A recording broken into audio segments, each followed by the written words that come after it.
Sveiki, buvo gautas iškvietimas į Šiaulius atvykti, išnaikinti pelėsį. Atvykome, nustatėm priežastis. Tai pirma priežastis, tai aišku, ir klientas pats įvardino, kad užliejamos yra lubos per stogą.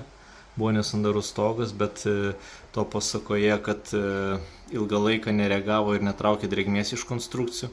Įsimetė pakankamai stipriai pelėsis per visą fasadinę pusę.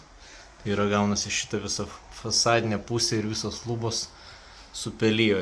Aišku, nesimato ten vietomis, kur labai ryškiai matosi, tai ir patys matot. O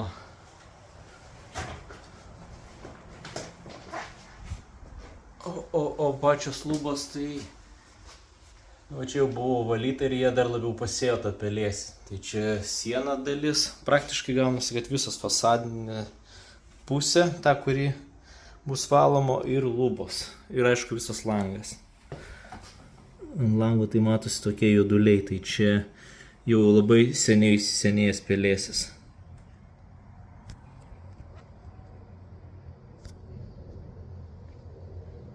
Nes lango guma turėtų būti visiškai graži. Tai po valymo bus kitas video, kaip atrodys rezultatas galutinis.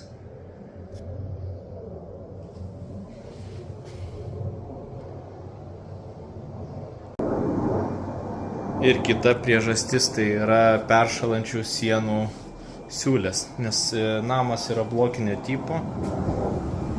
Tai analogiškas kaip 5 aukščiai, čia 9 aukštis yra. Tai šitas blokinės sandaros peršala, yra mikro įtrukimas sienoje, netgi matosi ir taip, kad čia yra ir trukimas. Čia bandė su silikonu kažką daryti, bet greičiausiai, kad nieko nepavyko ir toliau pelėsis keliauja. Tai bus atliekamas cheminis valymas plus ozonavimas, o po to reikėtų iš konstrukcijų drėgmę išsitraukti ir aišku tvarkytis tas siūlės. Sprendimas iš vidaus yra kaip tvarkyti siūlės. Iš išorės yra sudėtingesnis sprendimas.